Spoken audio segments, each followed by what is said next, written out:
पिछले वीडियो में हमने वर्ड्स प्रॉब्लम की बात की थी। कुछ और वर्ड्स प्रॉब्लम लेके आए हैं। पहला है place A and B are 100 kilometre parts. मान लो ये आपका एनसीईआरटी का 3.5 क्वेश्चन 4 का 4th पार्ट है। मान लो यहाँ पे ए और बी दो प्लेसेज हैं और जो एक दूसरे से 100 किलोमीटर अपार्ट हैं, मीन्स 100 किलोमीटर की दूरी पर हैं। On highway one car start from A, एक कार यहाँ ए से स्टार्ट करती है और उसी समय एक कार जो है बी से स्टार्ट करती है। To the same time if they travel in the same direction at different speed. तो मान लेते हैं यहाँ से जो कार चली उसकी speed x kilometre per our की रही होगी और बी पॉइंट पे जो चली है कार उसकी speed y kilometre per our है। सेम डायरेक्शन का मतलब जिस डायरेक्शन में ये जा रही है उसी डायरेक्शन में ये जा रहा है। तो सपोज करो यहाँ पॉइंट सी पे दे मीट इन 5 आवर्स, यानी सी पॉइंट पे ए पहुँचने में 5 घंटा लगा रहा है और बी यहाँ से सी पहुँचने में 5 आवर्स लग रहा है। तो हमें बेसिक रूल पता है कि speed is equal to distance into time, speed equal to distance upon time, sorry. तो डिस्टेंस क्या हो जाएगा, डिस्टेंस हो जाएगा हमारा speed into time, speed into time. ये बेसिक फार्मूला आपको पता होगा। और आपने हम एक ही बात करें तो distance travel by distance travel by car A. तो डिस्टेंस क्या होगा, स्पीड इनटू टाइम। ए की स्पीड क्या है x और ए को सी पहुंचने में क्वेश्चन के हिसाब से कितना टाइम लग रहा है 5 आवर्स। क्या हो जाएगा, स्पीड आपकी है x और टाइम है 5, तो 5 इंटू एक्स 5x हो जाएगा। उसी तरह से distance travel by car B, ये 5y हो जाएगा यहाँ सी पे। अब हम लिख सकते हैं A B equal to A C minus B C. इस डायग्राम को आप देखो, A C minus B C equal to A B. तो ए बी 100 है, ए सी क्या है 5x है, बी सी क्या है 5y है। 5 कॉमन ले लेंगे तो x minus y equal to 20। तो फर्स्ट इक्वेशन हो गया। दूसरा सिचुएशन क्या कर रहा है, if they travel toward each other they meet in 1 hours.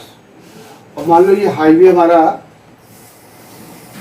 ए और बी 100 किलोमीटर अपार्ट है। अब दोनों जो है ये x की स्पीड से इधर चला और ये y की स्पीड से इधर चला। अब एक दूसरे की तरफ आ रहे हैं, एक दूसरे की तरफ आ रहे हैं। इसका मतलब क्या है कि इस तरह से ये दोनों मीट हो रहे हैं। तो मान लो पॉइंट सी यहाँ मीट हो रहा होगा। तो डिस्टेंस ट्रेवल बाई डिस्टेंस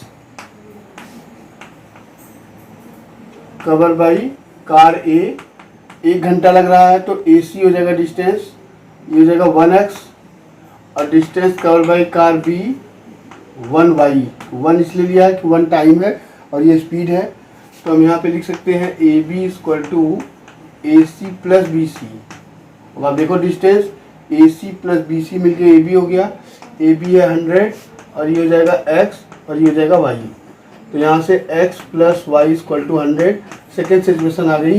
दोनों को सॉल्व करके हम x और y निकालेंगे और x y यहाँ पे है क्या, स्पीड ऑफ 2 कार है। इस तरीके से अब यहाँ पे ए सी क्या था, ए सी माइनस बी सी था। दोनों सिचुएशन सॉल्व करिए और आपको एक्स वाई दोनों कार की स्पीड मिल जाएगी। अब हम अगले क्वेश्चन की तरफ बढ़ते हैं।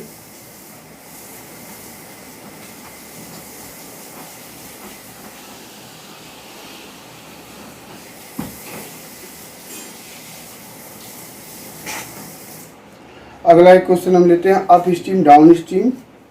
होता क्या है अप स्ट्रीम डाउन स्ट्रीम, जैसे मान लो ये वाटर बॉडीज है, कोई वाटर बॉडी मतलब रिवर है, पॉन्ड्स है, लेक है।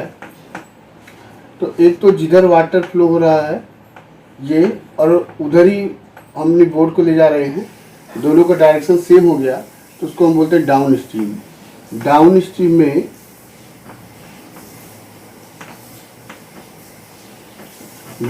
वो क्या होगा, speed of boat plus speed of water या स्टीम या करंट में कुछ भी कर सकते हैं डाउन स्ट्रीम में, यानी दोनों की स्पीड प्लस हो जाती है।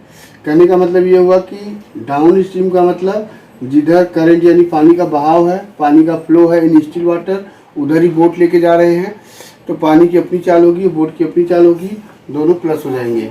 अगर आप यहाँ पे जो है बोट की स्पीड x ले के चलते हो, बोट की स्पीड आपने फिक्स कर दिया x किलोमीटर पर आवर, और स्टीम या करंट भी कहते हैं इसको, पानी का बहाव जो होता है, करंट की स्पीड है y किलोमीटर पर आवर, तो डाउन स्ट्रीम में क्या हो जाएगा x प्लस वाई। उसी तरह से अप स्ट्रीम में क्या हो जाएगा, अप स्ट्रीम में दोनों की स्पीड माइनस हो जाती है, क्योंकि वाटर आपका इधर फ्लो हो रहा है, बोट आप इधर लेके जा रहे हैं, दोनों का डायरेक्शन अपोजिट हुआ, तो इस सिचुएशन में क्या होगी, x माइनस वाई होगी। अब एक क्वेश्चन देखते हैं, आपका एनसीईआरटी का एग्जाम्पल का क्वेश्चन, बहुत अच्छा क्वेश्चन है। ए boat goes 30 kilometre up stream, तो डिस्टेंस है 30, स्पीड है हमारी अप में क्या हो जाएगी x माइनस वाई, और 44 किलोमीटर डाउन स्ट्रीम यानी ये x प्लस वाई, ये हो जाएगा आपका 10 आवर्स में। फर्स्ट सिचुएशन हो गया। उसी तरह से करा it goes 40 kilometre up stream यानी 40 अपान में x माइनस वाई, और आपका दूसरा सिचुएशन है 55 किलोमीटर डाउन स्ट्रीम में x प्लस वाई, दूसरा सिचुएशन हो जाएगा इक्वल टू में ये 13 आवर्स ले रहा है, तो ये आपका सेकेंड सिचुएशन हो गया। दोनों को जैसे आपने लीनियर इक्वेशन को रिड्यूस करते हैं नॉन लीनियर को लीनियर में, और वहाँ से अपने एक्स वाई को सॉल्व करके निकाल सकते हैं। एक तीसरा क्वेश्चन हम लेते हैं।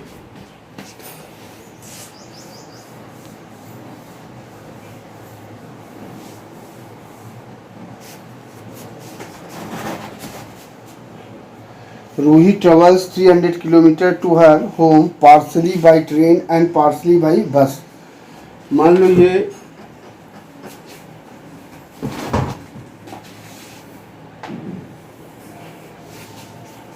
एनसीईआरटी 3.6 एक्सरसाइज क्वेश्चन 2 का थर्ड पार्ट है आपका। 300 किलोमीटर है यहाँ से यहाँ तक। रूही कुछ पार्ट तो बस से चलती है, कुछ पार्ट ट्रेन से चल रही है, बाई ट्रेन। मान लो ये पार्ट जो है इसका ट्रेन का है और ये पार्ट उसका बस का है। 4 hours if C travel 60 kilometre by train, यानी ट्रेन से उसका जो है डिस्टेंस है 60 किलोमीटर।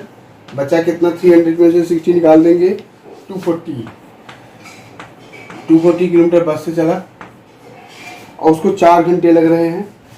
तो अगर हम लेट करते हैं, लेट स्पीड ऑफ